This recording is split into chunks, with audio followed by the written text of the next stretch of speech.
Welcome to the MarTech.org podcast. All right, I'm Mike Pastore, the Editorial Director at MarTech.org, and I'm joined here by Jay Mandel and Liam Maroney. Jay is a brand coach. He's also the co-founder of the Marketing Accountability Council. Liam Maroney is CEO and co-founder of Storybook Marketing. And what we're going to talk about today is rethinking some of the tactics and strategies of B2B marketing. And here's kind of the genesis of this conversation. I went on vacation for spring break for the first time in my life, an April vacation. And, you know, when you have a good vacation, you unplug from things, you don't think about work, and you come back refreshed and thinking about new things. I come back from a week in the Ohio Valley with my family, and I think to myself, I'm seeing all sorts of headlines and titles and discussions on social media that have two words in common: rethinking B2B.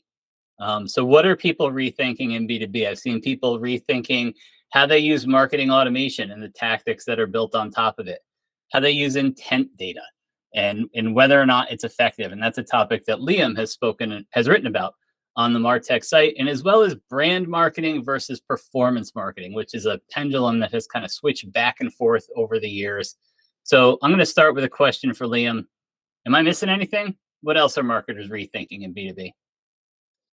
I think there's a thread through all of them, which is that the way we understand marketing needs to be rethought in B2B. I think there's no comfortable way of saying this, but there's what comes across like a lack of marketing literacy in B2B a lot of the time. And I think you see that in things like marketing automation, because it's treating marketing like a linear process. We can move people in market, that we can somehow score people, we'll identify in market. It sort of runs entirely contrary to everything that you would learn in a degree in marketing, which is that you can't create need, you can't create demand, you can't bring people into market before they're ready to. There has to be demand sufficient for a product. And it just, everything that we seem to have built around that in B2B assumes that it's totally different in the world of tech. It's this just like entirely invented type of marketing that doesn't reflect anything else. Jay, what about you? Am I missing anything in my list of things that are being rethought? I'm not the guy to get into the things as much as the overarching brand. They call me your brand coach for a reason. No, I'm just kidding. But at the end of the day, all of the tactics that add up to marketing today, and this is not just a B2B question. I went to a B2B conference. That's when I announced the Marketing Accountability Council. And then I went to a showroom floor after my keynote, and I was standing next to a exhibitor who had a cash grab machine. And I said to myself, and the bunch of people that just met me after I delivered this keynote, is this the best we can do? Like, I mean, what is this? Who's selling this product? Do we believe that if they get a bunch of cash, and let's say they get $40 out of this thing, right? And they get a bunch of cash, does that mean that after the conference you email them, they're gonna pay more attention to your product? Does that mean they're gonna be able to influence the person that actually controls the budget? Does that mean that the product, like, there's nothing about the product in any of their advertising? And then when you start to talk to the representatives at the booth, in many cases, they're not even informed. They can't even keep up with the people that they're talking to. And they're going to then touch you 8 times, and they're going to send you your email sequence, and they're going to, flatter you by giving you some swag. So I think that at the end of the day, I'm talking about style and I'm talking about substance. Someone at MasterCard told me that at some point. You know, if you have style without substance, you have nothing. And if you have substance without style, you have nothing. So the best exhibitors at that booth, one of them created Mad Libs. And the Mad Libs helped to have the marketer participate in telling a story that was the problem that this provider solved. So if you're going to give out swag, why don't you make it connect to a problem you're solving, rather than being one of the 10 ABM solutions that seems to have lost touch about why they're even there. Another rant I'll just quickly mention is like, like if you're a B2B marketer and you're just putting up pictures of your platform, which is a disease. It's like, hi, we are the greatest platform you've ever met. And then there's a picture of a stocky person, if there's a person, and some platform that looks the same as every single other B2B platform out there. And it's like, well, we have this great thing. Well, all it is a picture of a dashboard that you can find on Google Images, as far as I'm concerned. What's the emotional reason why I should participate in this? And then, and only then is when you could start to translate that into some of those other more tactical things. But if you're not compelling and you're not talking to anyone and no one gives an S, if I don't know if we're allowed to swear, then you really don't have much. Yeah. I think it's funny you mentioned the booth and all the different things are trying to catch attention, because you see that same mentality go through everything in marketing.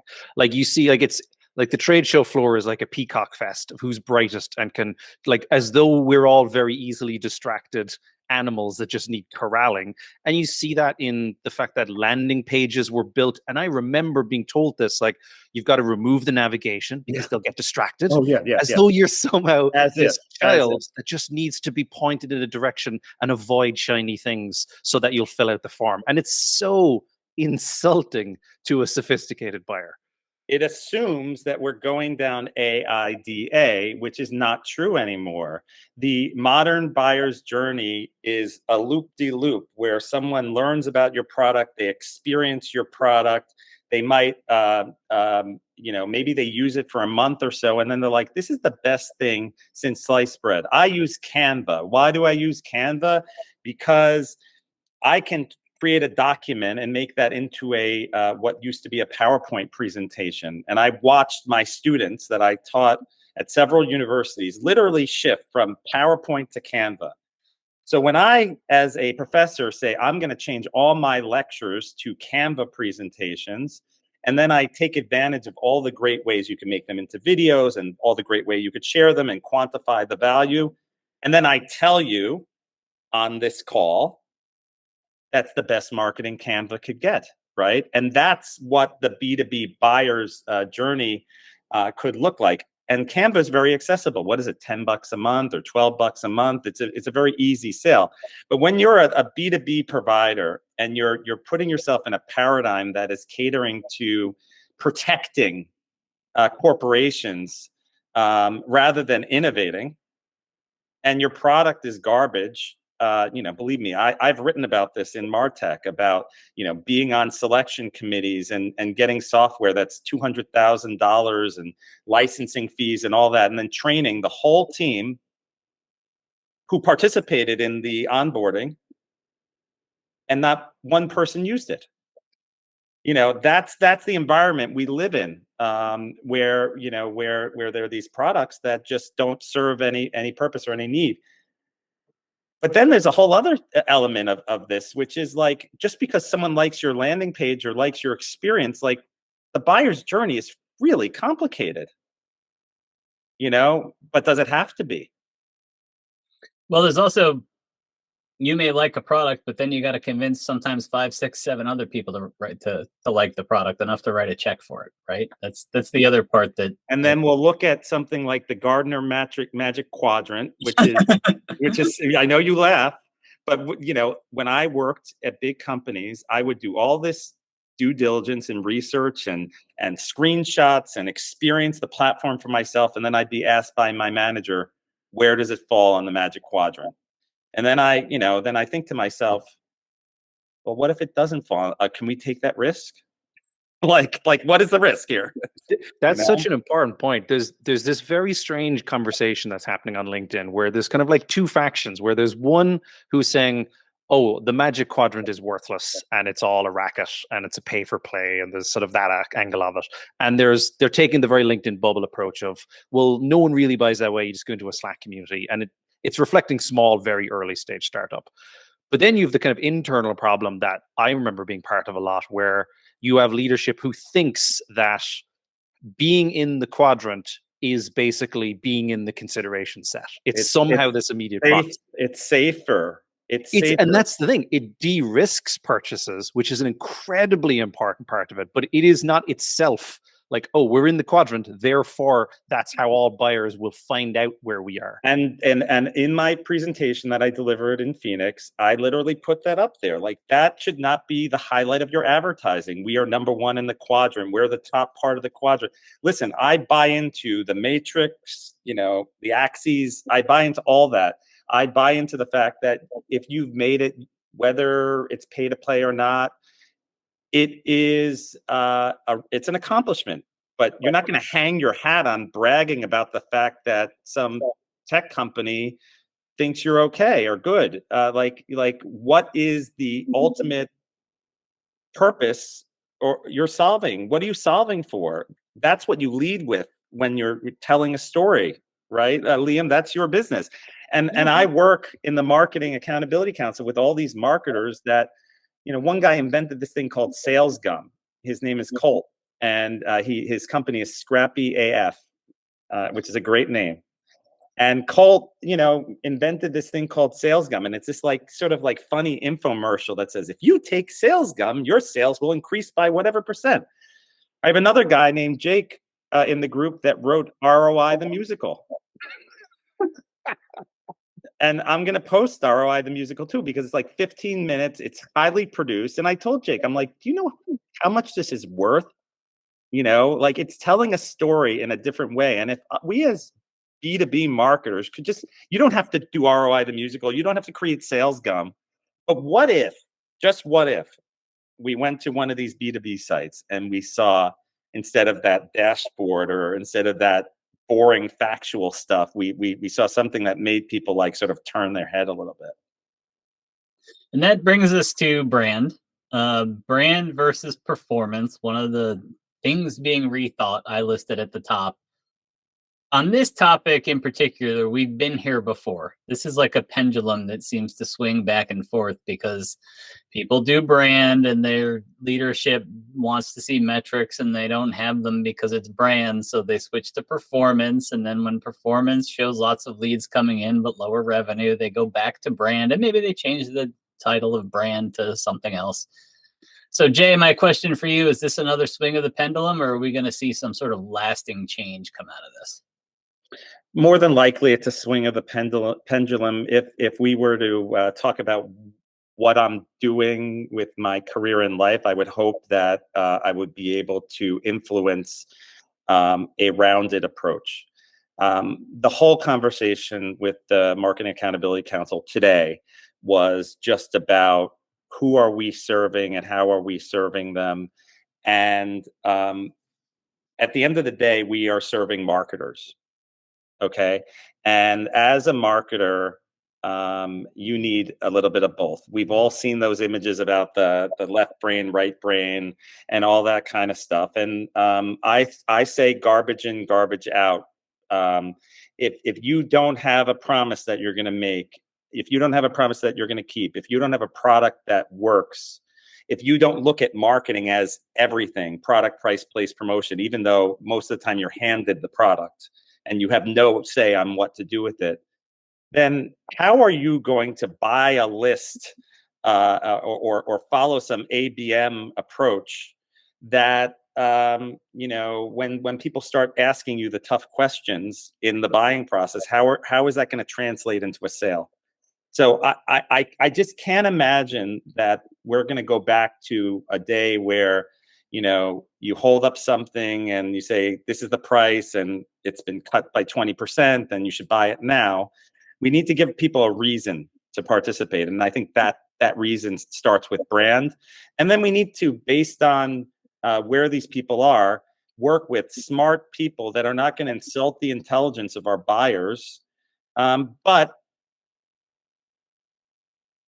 I don't know what the right word is. Maybe nudge them along until they buy in. I don't want to be a nudge, right? I want to convince them that this is the best thing that they need to do. I want to realize that they're busy people. And then I want to make it as simple and straightforward as possible for them to get on board with our product. And then I want them to use it for years and years to come, renew because they like it, and convince other people that it's the greatest thing since sliced bread. That would be the ideal combination for me. And then, so Liam, I mean, same question to you. Is this another swing of the pendulum, or are we going to see some sort of lasting change in the brand versus performance marketing? But, what Jay just said got me thinking, like, how did we get here? Like, why don't we have what Jay just said? That, like, hey, look, I've got a product. We think it's fairly priced. We think it's going to fix your problem. Let's talk. Is it the size of the market? Is it the noise in the market that everybody's got to overcome? Is it marketers showing off for their buddies on LinkedIn? Like, is it venture capital? Is it Wall Street? I mean, those are all factors too, right? I'll give you my really cynical answer, because I think venture capital is a really important part of it. And I think it's also why they're within the VC world and within the startup world. I do think that this is a change that is a lot more permanent, because I think firstly, and I came up through the startup world. My whole career has been in early stage startups, and I saw how temporary a lot of founders saw businesses in a way that doesn't exist anywhere else. They were racing to an exit. And the shorter the distance was between them and that exit, the better, whether it was being acquired by someone else or something entirely different. So long-term thinking didn't exist because it wasn't the goal, which is a perverse way to run a business. And the amount of times where I had founders who ran businesses unsuccessfully by losing money every year for a decade, and then sold it and became a millionaire and were touted as a great achiever and a great entrepreneur. It was like, you ran a failing business for a decade. While they were screwing over people that were trying to use their service, and like, let's say they started a therapy app and they were doing this. Like, this is the reality of the customer experience that a lot of us are having. I use this app called Ginger. It came with my insurance, and then it got bought by Headspace, and it just felt like a big joke of like, you're playing with therapy here, and the people that started Ginger probably made a pretty penny, but usually they're all half baked and they're not serving anyone but that person at the top, or people at the top that invest in this company, and it's a racket. Yeah, I totally agree. And I think there's another element then as well, which was that especially the last number of years, the VC world has been grossly overfunded. And it created this weird artificial market where people were buying technologies from each other that they definitely didn't need, but they could easily afford because they had slush funds on slush funds, unicorns showing up in every money. Yeah. And now that that's gone away, there's this real, just like sunlight is the ultimate disinfectant moment, where it's pointing to the fact that a lot of the MQL, SQL model never worked. It was just artificially inflated. Let me add on to this, Liam. What is happening right now, and this is a point of view that I will stand by, and I've formed this over many years, but I have worked. I started working in 2000, so 24 years. And throughout those times, there have been good times and bad times. The only time I'm able to see people sell significant, expensive B2B products are when times are good. And by the way, we are not in good times right now. I mean, you could say whatever you want about the economy or this and that, but the general health of these companies that we're working for, there's lots of layoffs, there's this and that. And I have been, I'm hard pressed to find that the salesperson that's able to sell these expensive investments during times where the business isn't as strong as it needs to be, where there isn't that extra money, where the budget hasn't been cut by 50%. Like, I mean, you have to be a really great person, a salesperson, if you could take 20% of someone's budget for a piece of software that may or may not do anything for you. You can't sell anything to somebody who doesn't have a budget. Well, that's what I'm saying. Yeah, right. So there's all these people that are sort of on the sidelines right now that are just waiting for things to get a little better. Maybe rates go down, maybe this, and in a few years you'll see like all these people that are going to make their mark in sales, but not really know how to sell. They're just the right place at the right time. And you made a really good point earlier about the lack of marketers owning price and product. Yes. And that's such an evidence. Like, it seems when you step back from it, how is every piece of software technology somehow like $50,000 to $70,000 a year with an annual contract? That just doesn't. It doesn't make sense, logic. especially if you go on AppSumo. Okay, so I use this thing. It's a fun little marketplace. It's half-baked software. Let's be real. But every piece of software that is on AppSumo says this is the comparison to this one, the good one. And I try and use these things, and I realize that they forgot to put in alerts. That's why it costs $39. It's like, we'll get a bunch of subscribers. But I also will tell you from experience that I've had the biggest software providers come in and present to me, and I've poked holes in those things during demos in front of people in corporate settings. The funniest story, there was some piece of software that was bought by some company. It might have been Adobe. And the content management system, it is Adobe. And the content management system that Adobe put in place was a purchase of a company called Context Optional. That was the name of the system. Oh my God, look at that. Context is not optional. If a software developer develops a piece of software that's called context optional, I question everything about them. And a lot of these companies that come in and the bigger companies, they buy up things, and then they sloppily integrate them with this vision that we as customers in the corporate settings have to fight. We literally have to fight with the software because, this is the best one. It's like, we'll put that on the roadmap for you. Oh, like, okay, yeah, put that on the roadmap for me. Let's see when I'm going to benefit from this, because that my job is only going to last me like 2 years. So you'll get on the roadmap, and eventually, we'll get to it. But I feel bad for the people that are fending these calls from someone like me saying, yeah, your software is missing a very critical feature. I'm spending this much money per month. I want to hold you accountable for this, and you can't do anything about it in a reasonable period of time. So are we saying that the issues in B2B marketing stem from the products, or is it the other way around, that the products are leading to bad marketing? Or I think good marketing is good marketing, and good marketing should not be limited to a bunch of tactics that people think B2B marketing is.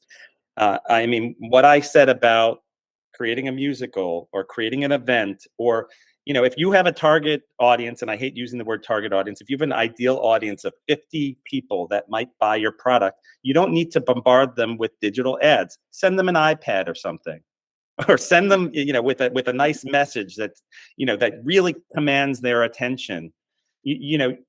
Just because it's B2B doesn't mean it has to be boring. I think I heard that from someone before. So Liam, I don't know if did we ever get your opinion on whether the brand and performance is a swing of the pendulum, a lasting change? Or I think there are, if you're a VC-backed company, especially an overfunded, overvalued one, it's a really difficult place to be in, where performance marketing is not going to get them out of where they are. And I think that we talk to a lot of people right now where this is exactly where they are. Like, it's not even, it's so clear that performance marketing with no underlying brand support is failing horribly. The targets have gone up.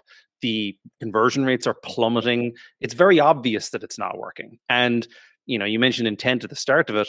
What's happening now is that they're chasing whatever possible riches they can find with data. And which is a desperate place to be. I'm a skeptic and I'm a cynic when it comes to a lot of intent data, but there are now tools popping up that they're essentially hunting people. That's what they're trying to do with technology, which again goes back to the whole thing of, if your job is trying to find people who are sales ready, you're already too late. And that's becoming more and more obvious. So I do think that there are a lot of companies that are not going to make it through this. And I think there are a lot that probably did not deserve to make it through this. But I think that those who are investing in brand are they're some of the only ones who are going to see real returns. And I think it's very hard to see any alternative. All right. So to wrap this up, Liam, let's start with you. If we were going to reconvene this group a year from now, and I'm not going to send out calendar invitations just yet, what do you think we'd be talking about if we were going to have the same discussion in a year? We're going to be in the same place, or you just kind of alluded to maybe there'd be fewer people to talk about. I think that's the answer. We're probably going to be having the exact same conversation. There's just going to be a lot fewer people having that same conversation. I think that the same conversation happens in B2C all the time as well. It over-indexes on performance, the race for efficiency comes up, and then different things happen. So like, this is not a new conversation, but I do think that there's a lot more cynicism that B2B marketing is somehow, especially B2B tech marketing, is somehow unique and doesn't follow the same rules of buyer psychology that any other product in the world follows. I think that will change, because I think I've heard rumors from people that there are large CEO companies where they're bringing in marketers from outside of B2B because they're finding that they have an actual business acumen and an education in marketing that is missing in B2B. So I do think there's a change there. I've always said to people, you're selling to me, you're selling to you. I don't put on a B2B hat every morning when I go to the office. I don't take it off and put on the B2C hat when I go home. Right? We're all people, and we're all, try and do a work-life balance as best we can, but it's all information going into the same brain at the end of the day. Yeah, I mean, I've taken that to a whole new level where I don't have a separate Instagram for my business and my this. I am Jay Mandel, your brand coach, and and I infuse my children and my stories of things that have happened in my life into the marketing that I do. And it might be too much for some people. It might be refreshing to others. And I think if I'm going to answer your question about a year from now, I'd like to believe that